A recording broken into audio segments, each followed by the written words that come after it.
महाराज जी, हमने अपने घर के मंदिर में अपने माता पिताजी की छवि विराजमान करी हुई है जो श्री जी के चरणों में चले गए हैं। कुछ लोग कहते हैं कि पितरों की छवि ठाकुर जी के साथ नहीं रखनी चाहिए, कृपया मार्गदर्शन करें। अगर आपकी भावना की हमारे ठाकुर जी हैं तो कोई परेशानी नहीं।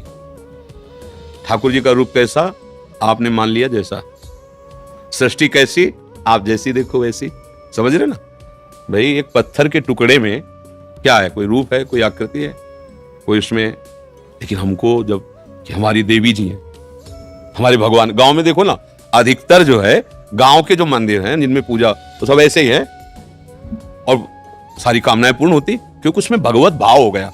अच्छा, जयपुर से, जहां जयपुर जोधपुर में श्री विग्रह तैयार किए जाते हैं वहां आप जाइए, पत्थर की शिलाओं को काट काट करके, मतलब हमने देखा है जैसे गोपाल जी की वो बड़ी छवि है ना पीतल की, तो ऐसे ऐसे दबा कर रेती से ऐसे, अब वो जिस प्रक्रिया से तैयार कर रहे हैं, फिर इसके बाद जब अपने पंचामृत से स्नान करके अपने सिंहासन में विराजमान करते हैं तो हमें भाव आ जाता है ना, हमारे भाव से भगवान दिखने लगते हैं ना। तो जब हम पाषाण के विग्रह में भगवत भाव कर सकते हैं तो उस रूप में भी भगवत भाव, अगर भगवत भाव कर रहे हैं तो कहीं कोई परेशानी नहीं है। और अगर भगवत भाव नहीं है तो पांच भौतिक शरीरों के चित्त रखने से मंगल नहीं होगा। बात समझो, हमारी बात समझना। आंतरिक ये सब नाशवान शरीर है, भगवान का शरीर सच्चिदानंदमय है और उनका गुरु और भगवान में अंतर होता है क्या? तो गुरु और भगवान में जब अंतर नहीं होता तो प्रश्न ही नहीं बनता। गुरु गोविंद न भेद कराई, संतत सकल सुनो चितलाई। हम गुरु भगवान कहते ना कि हमारे गुरुदेव भगवान से भी कहा है, मोते ही अधिक गुरु ही जी जानी, जाने संत अनंत समाना। तो गुरु और भगवान कहने को केवल दो है, वो तो एक ही। अगर हम किसी पांच भौतिक शरीर में केवल यही भाव रखते हैं कि ये हमारे माता पिता ही केवल हैं, तो भगवान के सिंहासन में न रखो, कमरे में लगा लो, देखते रहो। और अगर ये है कि ये मंदिर है माता पिता का जो रूप, इसके अंदर भगवान बैठे हुए, तो वही भगवान का साक्षात्कार हो जाएगा। अलग से फोटो भगवान की विराजमान करो या ना करो, हमारी बात समझना। केवल अपने माता पिता की छवि लगाई और मेरे भगवान है, रोज सेवा करो, आपको भगवत प्राप्ति हो जाएगी। क्योंकि आप किसकी सेवा कर रहे हो? भगवान। तो असली माता पिता वही है ना। और अगर भगवान से हटकर भाव है तो फिर भगवान की विराजमान करो, उनको कमरे में विराजमान कर दो दर्शन करने के लिए। भाई ये माता है, पिता है, चाचा है, ताऊ है, परिवार, वो बात अलग हो गई। और अगर सिंहासन में तो चाचा ताऊ नहीं बैठे, मेरे भगवान बैठे, मम्मी के रूप में, पापा के रूप में, वही थे, वही बैठे, हो गया काम। बस उनको जोड़ो, उनमें थे, उनमें है, उनमें रहेंगे। भाव करना है, भाव कर लिया तो पाषाण से भगवान प्रकट हो गए, खंबे से भगवान प्रकट हो गए, कुत्ते से भगवान प्रकट हो गए, भूत से भगवान प्रकट हो गए। तो माता पिता के चित्र से काहे नहीं प्रकट हो जाएंगे? काऊ से कहा जहां प्रभु नहीं वहां है, प्रकट हो जाए। पर बात समझना, हमारी आंतरिक बात समझ पाए? किसका प्रश्न था, आप समझ पाए? बस ठीक। भगवान केवल केवल भाव देखते, केवल भाव देखते हैं। सदन कसाई ताकि नीकी कसियाई, जैसे बाराबानी सोने की कसौटी कसियाई है। जीव को न बध करें, ए पे कुलाचार ढरे, बेचे मांस लाए प्रीति हरि सो लगाई है। गंडकी को सुत बिन जाने, तासों तोल्यो करे, भरे दृग साधुआनि पूजे पे न भाई है। कही निस सुपने में वाही ठोर मुंह को देवो, सुनो गुणगान रिझो ही की सच्चाई है। सदन जी का जन्म कहां हुआ? कसाई कुल में, जहां पशुओं का वध करना एक स्वाभाविक वृत्ति है, निंदनीय, निंदनीय। किसी भी जीव की हिंसा करना निंदनीय कार्य है। देखो, पर कभी कभी ऐसे महापुरुषों का प्रभाव प्रकाशित होता है कि कुल कर्म छू भी नहीं सकते। सदन जी जैसे स्वर्ण कसौटी पे कसा जाए तो खरा निकले, ऐसे खरे महाभागवत थे। उनके हृदय में एक बार कुछ रिश्ते नातेदार आए, बच्चे ही थे, तो पिता एक छोटा बछड़ा लाए थे। वहां तो कटते ही रहते थे। पिता ने कहा कि ज्यादा तो इसमें मांस नहीं, इसकी टांगों में मांस से पहले तो फिर अपने अतिथि का स्वागत करते हैं। सदन जी ने जब सुना उसके पास गए तो लिपट कर रोए, बच्चे थे, बछड़े से। ऐसा ऐसा मेरे पिताजी कह रहे हैं तुम्हें काटा जाएगा, और ऐसे दुलार कर रहे थे। बछड़े के भी देखा आंसू निकल रहे। हर जीव को पता है, कष्ट का पता होता है। तो उसने कहा एक भागवतिक महापुरुष का जीवन बदलना है, इसलिए मानो बछड़े ने कहा कि तुम अपने पिताजी से कह दो उचित तो यह है कि पहले मेरी गर्दन काटे। तो सदन जी ने कहा ऐसा क्यों? बोले क्योंकि मैं पूर्व में ऐसा था, तुम्हारे पिताजी पशु थे और मैंने इनकी गर्दन उड़ाई है, तो मैं अब पशु बना हूं, इनसे कह दो तुम्हें गर्दन ही काटनी चाहिए, पहले जिंदा टांग मत काटो, मैंने तुम्हें इतना कष्ट पूर्व में नहीं दिया था, सीधे गर्दन काटी थी। इसका मतलब जो कर्म किया जाता है उसका फल मिलता है पक्का। मैंने पूर्व में तुम्हारे पिता की गर्दन काटी थी इस जन्म में, इसीलिए मुझे पशु बनना पड़ा और तुम्हारे ही पिता मेरी गर्दन काटेंगे, पक्का तुम रोक नहीं सकते क्योंकि वो विधान है। पर वो पहले टांग ना काटे, पहले गर्दन काटे। अब ये घटना उनको बहुत छुई। जीव को अपने कर्म का फल भोगना पड़ता है जन्म जन्मांतरों में। बच्चे ही थे, कुछ संत मंडली जा रही, यही है मत की रति गति भूति भलाई, जब जे जतन जहां जे पाई, सो जानो सत्संग प्रभाव। सत्संग का एक अमोघ प्रभाव होता है। वो संतों के सामने गए, चरणों में लौट गए, बालक थे। संत जनों ने उठो उठो बच्चे, तो रोते हुए बोले कि हर कर्म का फल जीव को भोगना पड़ता है, कोई ऐसा साधन है जिससे कर्म का फल ना भोगना पड़े और जीवन मुक्त हो जाए, जीव मुक्त हो जाए? उनका भगवान का निरंतर नाम रटना, श्री हरि हरि नाम निरंतर रटे और स्वयं किसी जीव को कष्ट ना दे और संतों का संग करता रहे तो जीवन मुक्त हो जाएगा। बस छोटे से बालक सदन जी में बात बैठ गई, बस अंदर शुरू कर दिया हरि श्री हरि श्री हरि श्री हरि। संतों की बात मान ले तो परम पद जेब में है। अब पिताजी जब तक रहे तब तक वो वध करते रहे जीवों का, लेकिन सदन जी ने कभी कभी किसी का वध नहीं किया। वो कुल परंपरागत मांस खरीद लाते और उसी को मुनाफा करके बेचते और परिवार का पोषण करने लगे।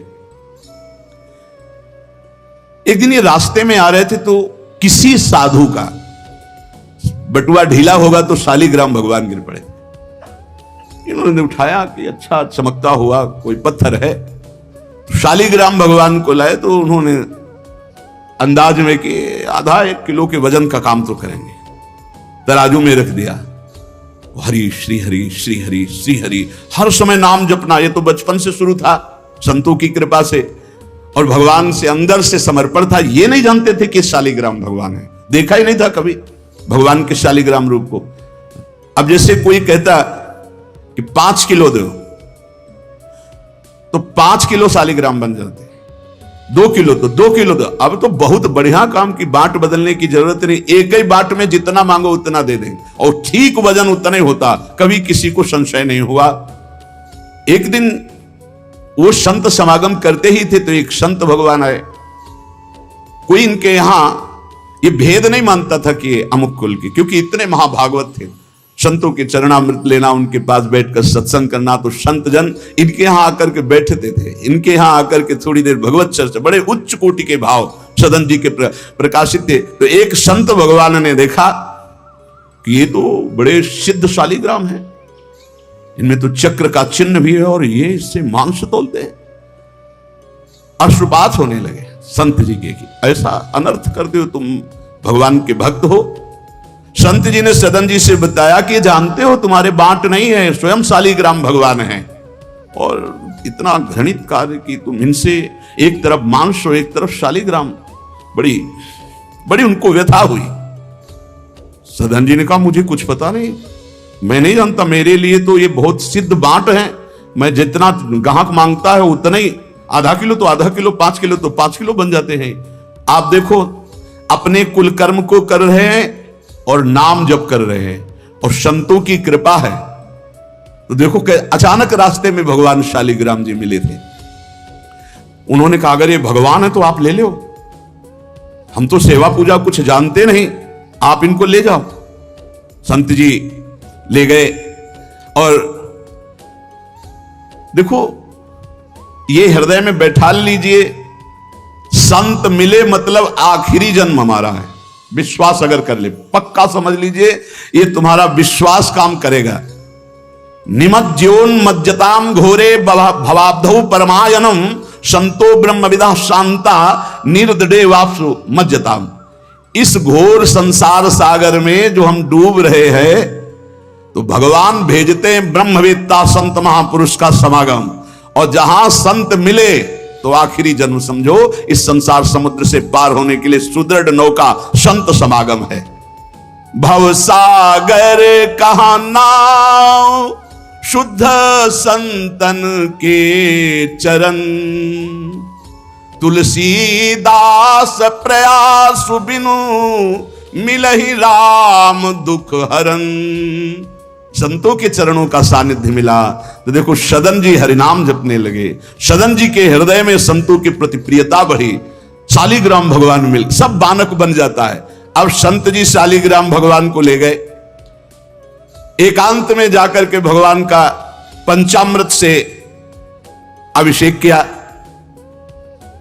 और इसके बाद वेद की स्तुति की, पुरुष सूक्त, शास्त्र शीर्षा पुरुषा सहस्राक्षा शास्त्रपात। भगवान को बिल्कुल अच्छा नहीं लगा। देखो भगवान प्रीति चाहते हैं, सिद्धांत एक अलग होता है। इसीलिए कल हम ऊपर कुछ साधकों से कह रहे थे कि किसी भी साधक को सत्य के मार्ग के लिए ठाकुर जी में जिस रूप में आसक्ति हो उसको ठेस नहीं पहुंचानी चाहिए, क्योंकि पता नहीं कितना आसक्त हो आप देख करके अच्छा चलो ऐसे नहीं, कभी वही ओहो धन्य भाग, कितने सुंदर आपके ठाकुर जी है, बहुत सुंदर, आप खूब प्यार कीजिए, क्योंकि पता नहीं वो कितनी गहराई से प्यार कर रहा है आप, तो उसका हृदय बहुत दुखी हो जाएगा। भक्त का हृदय दुखी हुआ तो आपकी उपासना में फर्क पड़ जाएगा। संत जी को लगा था कि कसाई कुल में जन्मे हैं, मांस का उधर पल्ला इधर था, क्या अपराध कर रहा है, उनको ऐसा, और बाहरी दृष्टि में लगता भी ऐसा ही है। तो कहा भयो जो पे बड़े कुलहू में जन्म भयो, जप तप नेम व्रत साधन अपार है। कहा भयो तीर्थ अनेकन गमन किए, गयो नहीं जौलो निज मन को विकार है। जौलो मेरे संतन में राखे जाति भेद सदा, तौलो कहो कैसे वह पावे सुख सार है। मेरे साधु नीच पद पंकज ना धोयो, जौलो सब शास्त्रन को पढ़िबोई भार है। जरा भी भाव किसी भी संत जो भगवत मार्ग के प्रतीक है, जाति पक्ष में रूप पक्ष में, इनके तेज तो है नहीं, ये तो ऐसे बिल्कुल नहीं, सावधान, पता नहीं कौन किस कोटि का उच्च कोटि का महापुरुष आपका चिन्ह। उन संत बहुत अच्छे संत थे, पर उनके मन में बात आ गई कि जाति के तो कसाई है, काम तो नीचे ही है, मांस भी। देखो नहीं जाना भगवान की महिमा, हम समझ रहे थे उच्च कोटि के, और वो बहुत उच्च कोटि के महापुरुष सदन जी, निरंतर नाम जप। और एक खास बात थी सदन जी में, दैन्यता, कि मैं तो किसी योग्य नहीं, और उनको पता भी नहीं था कि शालिग्राम भगवान है। तो लेके आयो साधु मैं तो बड़ो अपराध कियो अभिषेक, सेवा करी पे न भाई है। ये तो प्रभु रीझे तो पे जोई चाहो सोई, करो गरो भरी आयो सुनिमति बिसराई है। यही हरि उरधारी डारी दियो कुलाचार, चले जगन्नाथ देव चाह उपजाई है। मिले एक संग संग जात वे सुगात सब, तब आप दूर दूर रहे जान पाई है। संत जी ने बड़ा अभिषेक किया, वेद स्तुति की, भगवान को भोग लगाया, बड़ी प्रसन्नता से उच्च सिंहासन पर विराजमान किया। भगवान उसी समय आकाशवाणी हुई, ए साधु मुझे ये तुम्हारी वेद स्तुति बिल्कुल पसंद नहीं, तुम्हारा ये पंचामृत स्नान भोग ये सब, तुम मेरे भक्त पर नीच बुद्धि करके मुझे लाए हो ना, ये मुझे तुम क्या समझते हो? वेद मेरी श्वासों से ही तो प्रकट हुए हैं। वेद क्या है? भगवान की श्वासों से वेद का प्रादुर्भाव हुआ। सो हरि पढ़े ये अचरज भारी, चारों वेद भगवान के श्वासों से प्रकट हुए। ब्रह्म मुहूर्त में जाकी श्वास वेद श्रुतिचारी, जिनकी श्वासों से चारों वेदों का प्रादुर्भाव हुआ। और क्या मैं वेद की स्तुति और गंगा जल से उतना प्रसन्न नहीं होता जितना मैं अपनेपन के भाव से, मेरे सदन जी हैं और मैं सदन जी का हूं, मैं बिल्कुल तुम्हारी सेवा से प्रसन्न, मैं अपराध मानता हूं कि तुम वहां से मुझे लाए हो। साधु जी यह बात सुनकर एकदम घबरा गए, शालिग्राम भगवान को लिया, दौड़ते हुए सदन जी के पास गए और गदगद स्वर में कहा मैंने भारी अपराध कर दिया। ठाकुर जी को अप्रसन्न कर दिया। मैंने आपके प्रति भाव किया कि आप कसाई कुल में आपका अधिकार ठाकुर का नहीं है, इसलिए आप ठाकुर जी को नहीं जानते हो, आप ऐसा ये लो। ठाकुर जी अप्रसन्न हो गए हमसे। हमने तो पंचामृत से, गंगा जल से सब अभिषेक किया, पुरुष सूक्त का पाठ किया, ले ये श्री ठाकुर जी को आप स्वीकार करो। विधि पूर्वक सेवा से ठाकुर जी प्रसन्न नहीं हुए, अपनेपन से। ठाकुर जी को सबसे ज्यादा अपनापन, प्रेम भाव। सदन जी शालिग्राम भगवान को अब जो देख रहे हैं वो दूसरा भाव है। ये भगवान है, मुझे तो अभी तक पता ही नहीं था। साधु जी जब चले गए तो कहा अब तौलने के काम में तो नहीं। एक सुंदर नवीन कपड़े में ऐसे गले पे लगा लिए, ठाकुर जी गले पे डाल लिए। भगवान रीझते हैं भक्त की अपनेपन की प्रीति में। जो चाहे वो प्राप्त कर सकता है, सिर्फ अपनापन प्रभु को चाहिए। हम यही कहते हैं बार बार कि अपनेपन पे कुल्हाड़ मत चलाओ, विश्वास पर कुल्हाड़ मत चलाओ। साधना बने ना बने, लेकिन हमारे माई श्यामा जी को राज पार हो जाओगे। हमारी बात मान लो। श्री जी सिर्फ अपनेपन को देखती है, सिर्फ अपनेपन को। अवगुण करे समुद्र सम गणत ना अपनो जान, राय के संभजन को मानत मेरु समान। श्री सदन जी ने निज हृदय से लगाया और आंसू बहने लगे कि प्रभु मुझे तो आपका ज्ञान ही नहीं कि आप भगवान हो। आंसुओं से अभिषेक हो रहा। नाथ अभी तक तो मैं आपको जानता नहीं था, बड़ा अपराध हुआ, लेकिन आज मैं, जब आप हमें इतना प्यार करते हैं, जब साधु ने बताया कि मुझे भगवान ने कहा है कि मैं जितना सदन जी को प्यार करता हूं, उनकी मैं भावना से प्रसन्न, तुम्हारी सेवा से नहीं, उनको अद्भुत वैराग्य हो गया। बोले आज के बाद घर परिवार में ही नहीं रुकूंगा, अब केवल भगवान का होकर वैराग्य भाव से जीवन भगवान को समर्पित करता हूं। शालिग्राम जी गले में टांगे और कहा पहली यात्रा जगन्नाथपुरी, पहले जगन्नाथ जी के दर्शन करूंगा जाकर, पूरा जीवन अब भगवान के लिए। भगवान देखो कैसे कृपा करते। बचपन में संतों से उपदेश मिला, नाम जब शुरू किया, ऐसे उच्च कोटि के महात्मा के ऐसा कार्य करने पर भी सब संत उनके यहां जाते थे, और उसका परिणाम हुआ कि घोर वैराग्य युक्त होकर भगवान के अनुराग में घर से चल दिए। श्री सदन जी कुटुंब परिवार कुल व्यापार सब छोड़कर जगन्नाथ जी के दर्शन के लिए चले। कुछ दूर चलने पर यात्रियों का समुदाय दिखाई दिया जो जगन्नाथपुरी जा रहे थे, तो उनके संग हो गए। जब उन लोगों ने कुछ ने पहचान कर ली कि अरे तो कसाई कुल के हैं, और महाराज के तो सब दूर दूर छूना भी नहीं चाहते थे। यही बहुत बड़ी चूक हो जाती है।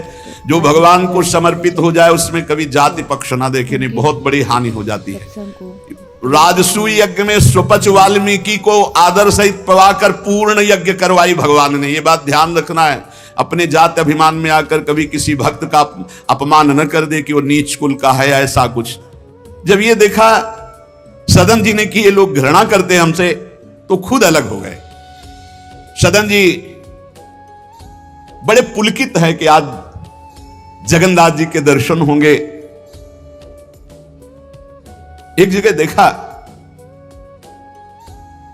गौएं पानी पीने के लिए लालायित हैं। एक आदमी बाल्टी से पानी निकाल तो गौओं को डंडा मारने लगा। सदन जी ने कहा क्यों, पानी क्यों नहीं पीने देते? तो बोले इतना गहरा कुआं है, घसीटने से हमारे हाथ दर्द होते, अपने घर के लिए ले जाएंगे कि इनको पिलाएंगे? उनका अगर आप कृपा करें कुछ समय हमें दे दें बाल्टी और मैं भरूं, तो बोले मुझे भी कोई परेशानी नहीं। भर भर करके 2500 गाय थी, सबको पानी पिलाया। शाम हो गई, पानी खींचने में पिलाने में समय लगा, तो उन्होंने सोचा गांव में भिक्षा मांग लेते हैं और आज रात्रि कहीं एकांतवास कर लेते हैं, सुबह जगन्नाथ जी के दर्शन करेंगे। तो आयो मग गांव भिक्षा ले नहीं ठाव गयो, नयो रूप देखी को तियारी जी परी है। बैठो या ही ठौर करो भोजन निहोरी कहो, रहो निस सोई आई मेरी मति हरी है। ले वो मुंह को संग गरो काटो तो न हो रंग बूझी, और काटी पति ग्रीव पे न डरी है। कही अब पागो मोशो ना तो कौन तो सो मोसो, सुर करी उठी इन मारो भीर करी है। बहुत कठिन है। वैराग्य लेकर भगवान के मार्ग में परम दयालु स्वभाव श्री सदन जी जगन्नाथ जी के दर्शन करने। रास्ते में एक घर में आवाज लगाई भिक्षाम दे। भगवान की लीला, एक स्त्री निकली भिक्षा लेकर, देखा रूप। तो जो भगवान का नाम जप करते हैं, भगवान आश्रित होते हैं, उनका रूप अलौकिक होने लगता है। एक दिव्य आकर्षण होता है जो सबके चित्त को आह्लाद प्रदान करता है, क्योंकि आनंद स्वरूप भगवान का निरंतर चिंतन होता है। उसके प्रभाव से मुखाकृति में एक अद्भुत लावण्य, एक अद्भुत आकर्षण होता है। वो स्त्री ने देखा कि नवयुवक भिक्षुक तेजस्वी, वो रीझ गई, देखते ही रीझ गई, और उसने कहा कहीं मांगने की जरूरत नहीं, आप यहां बैठो और भोजन करो। सदन जी ने कहा हमें पाना तो है ही, जब आप पवाने के लिए कह रही तो पवा दीजिए। स्वाभाविक, क्योंकि अभी वैराग्य मार्ग में निकले। उस स्त्री ने प्रार्थना की, भोजन बना के पवाया और कहा प्रभु यदि आज रात्रि यहीं विश्राम कर लें तो आपको क्या, सुबह जगन्नाथपुरी चले जाइए। आपने उस स्त्री के विशेष आग्रह को स्वीकार करके उसके घर में शयन करना स्वीकार कर लिया। आपके घर से जब उसके पति सो गए तो वो रात्रि में उठ करके आई और आपके पास आकर बोली कि मैं आपको देख करके काम से पीड़ित हो चुकी हूं, अतः आप मुझे स्वीकार कीजिए और मैं सदा सदा के लिए आपके साथ के लिए चल दूंगी। सदन जी ने कहा यदि तू मेरा गला भी काट डाले तो भी मैं तुझे स्पर्श नहीं कर सकता, क्योंकि तेरा पति है। अच्छा, उसने गलत अर्थ ले लिया। उसके भाव में आया कि अगर पति है तो ये स्पर्श नहीं करेंगे, अगर पति ना हो तो स्वीकार कर लेंगे।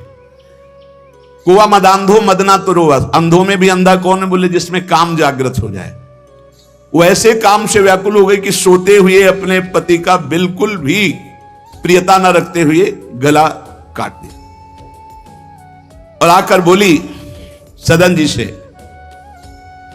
अब मुझे स्वीकार करो, आपको पति का भय था ना, गला काट दिया। सदन जी ने कहा कि तू कितनी नीच है, जब तू अपने पति का गला काट दिया तो तू कितनी नीच है, इतना सोचा है? वैसे ही मैं तुझे स्पर्श नहीं करता, अब तो तुझे देखना भी नहीं। तो स्त्री ने कहा मुझे ऐसा मत समझो कि मैं तुम्हें भी बख्श दूंगी, तेरे कारण मैंने अपने पति का गला काटा है, तो फिर तू भी नहीं बच सकता। तो सदन जी ने कहा क्या कर सकती हो? तो उसने कहा मुझे स्वीकार करो, नहीं उच्च स्वर से अभी हल्ला मचाती हूं। माया का विचित्र तांडव, और मैं जोर जोर से सबको कहूंगी कि मेरे साथ गलत करना चाहता था, मैंने रोका, मेरे पति ने रोका, मेरे पति का गला इसने काट दिया, इसलिए अभी कहती हूं मैं आजीवन तुम्हारे साथ रहूंगी, मुझे ले चलो।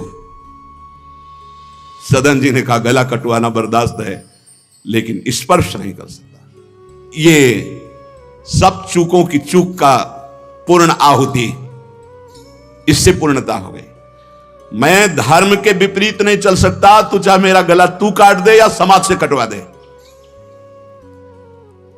सदन जी भगवान के भक्त थे, उनके भोले भक्त होते हैं भगवान के, ज्यादा बुद्धि नहीं लगाते हैं, नहीं तो रुकना ही नहीं चाहिए था, या उसी समय भाग जाना चाहिए था, भागना चाहिए था।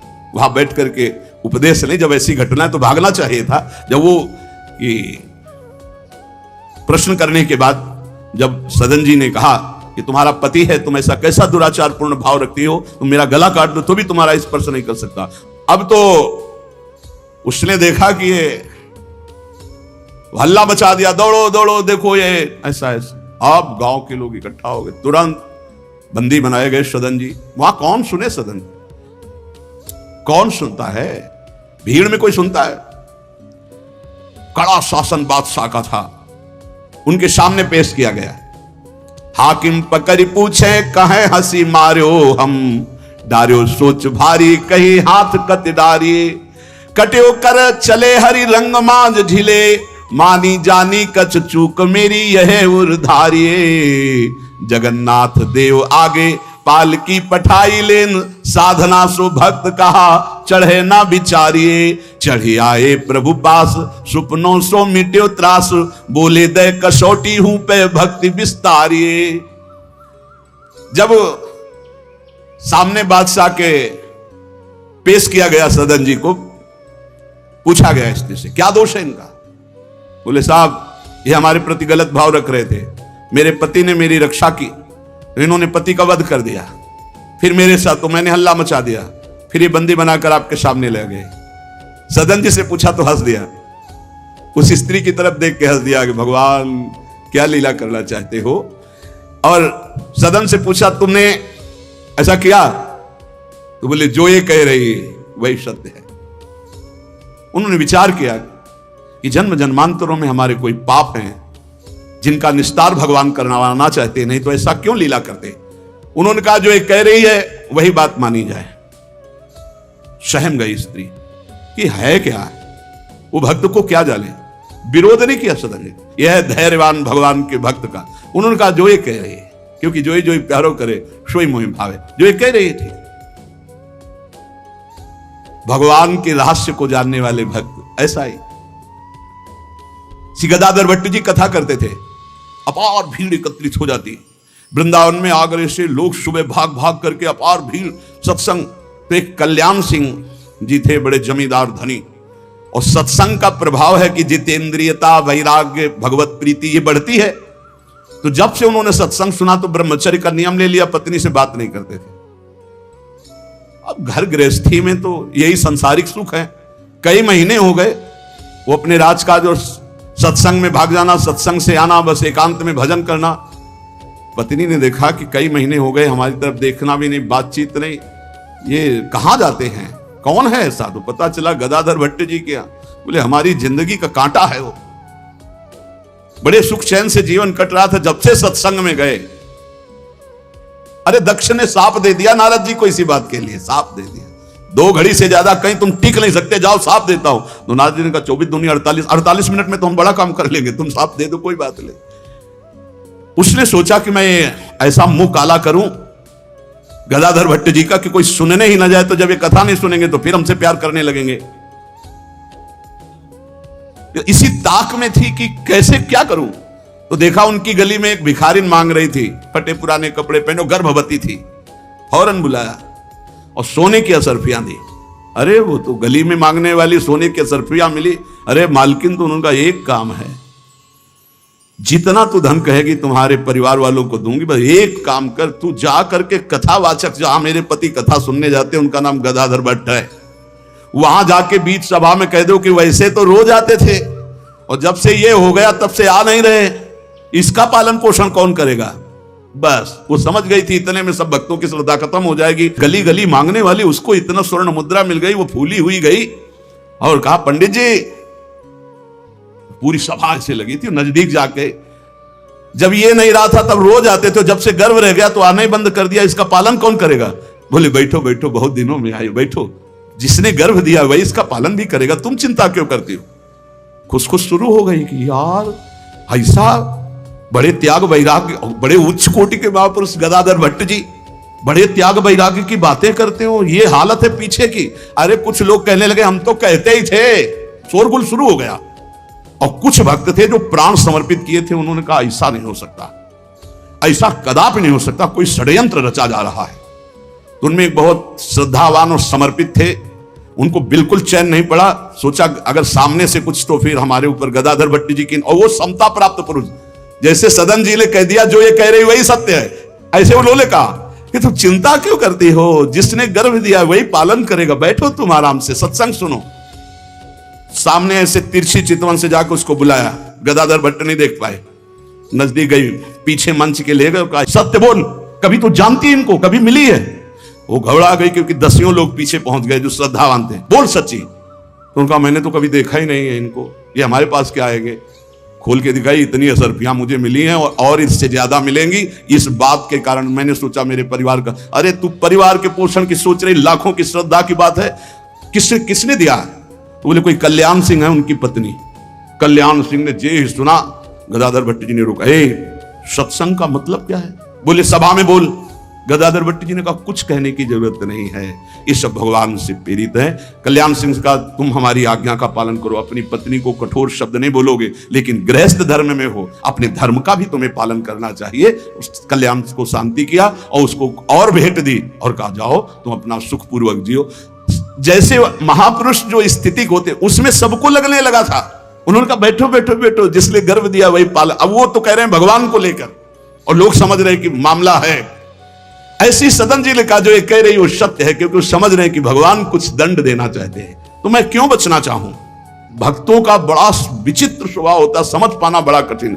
उन्होंने कहा जो कह रही है सत्य है। जो हाकिम था उसने जब देखा तो उसने कहा मेरा हृदय कह रहा है कि इनके चेहरे से लगता है ऐसे नहीं है, पर ये जब स्वयं स्वीकार कर रहे हैं तो दंड देना ही पड़ेगा। तो इस अपराध का क्या दंड होता है? बोले दोनों हाथ काट लिए जाए। यहां से दोनों हाथ काट लिए गए, लेकिन उनकी मुस्कुराहट में फर्क नहीं पड़ा। 22 बाजारों में कोड़े मार मार करके बेहाल किया जा रहा है। हरि बोल के सिवा एक शब्द नहीं निकला ठाकुर हरिदास जी के। आप विचार कीजिए भक्ति में कितनी शक्ति है, कितनी अपार सामर्थ्य है। इतनी बार कष्ट दिया गया प्रहलाद जी को, एक बार भी हरि से शिकायत नहीं की। हर बार हरि हरि हरि, हर समय। मतलब बलिहारी है इन महाभागवतों की जो भगवान के लाडले हैं। माया पर विजय प्राप्त करके दिखा दिया इन्होंने कि चाहे जितना सताओ, हरि के भक्त में ना हरि से प्रश्न है और ना सामने वाले पर कोई शिकवा शिकायत। दोनों हाथ काट लिए गए, मुक्त कर दिया गया, इसलिए कि वैष्णव है, भगवत भक्त है। अपराध बन गया तो हाथ काट लिए गए, उनको जेल आदि नहीं, भगवान की चीज। अब रक्त श्राव हाथों से हो रहा है। जय जगन्नाथ, जय श्री हरि, जय श्री हरि। यात्रा नहीं रुकी जगन्नाथ जी की। जगन्नाथ जी ने तत्काल अपने पार्षदों से कहा मेरे महाभागवत सदन जी आ रहे हैं, तुरंत पालकी लेकर जाओ और उनको बैठाल के लाओ। जगन्नाथपुरी में प्रवेश ही किए थे कि पालकी लिए हुए पार्षद दौड़े, कौन से सदन जी हैं, सदन भक्त किनका नाम है? तो उनका सदन तो इस अधमदास का नाम। पालकी पे बैठो जगन्नाथ जी। अरे उनका कैसे पालकी, भगवान की भेजी हुई पालकी में। पालकी को साष्टांग दंडवत किया ऐसे कि भगवान की नहीं, जबरदस्ती भगवान के पार्षदों ने उठा के पालकी में। जय जगन्नाथ। सदन जी सोच रहे कौन सी लीला है, वहां हाथ कटवा रहे। इतना बड़ा सम्मान कि किसी को नहीं मिल सकता। जगन्नाथ जी के पार्षद पालकी लेकर जब जगन्नाथ जी के सामने गए तो आंख में आंख मिलाई और कहा प्रभु इच्छा तो थी कि हाथ जोड़कर आपको, पर अब हाथ ही नहीं। तो ऐसे ही जीव किया तो जैसे स्वप्न में दुख मिला था जागते ही खत्म हो जाता है, ऐसे ही कोई पीड़ा नहीं, कोई हाथ कटे नहीं, पूरे नवीन हाथ और साष्टांग भगवान को दंडोत। भगवान ने कहा कि तुम हमारी कसौटी में पास हुए, जाओ तुम्हारे द्वारा इस जगत में भक्ति का विस्तार हो। जो तुम्हारे लीला चरित्रों का गायन करेंगे, जो तुम्हारे भाव, तो तुम उनके अंदर भी जैसी तुम्हारी सामर्थ्य भक्ति की वैसी भक्ति की जागृति हो। पूज्य प्रेमानंद जी महाराज के अनमोल वचन जो हमें जीवन का सच्चा मार्ग दिखाते हैं और भक्ति का भाव जागृत करते हैं।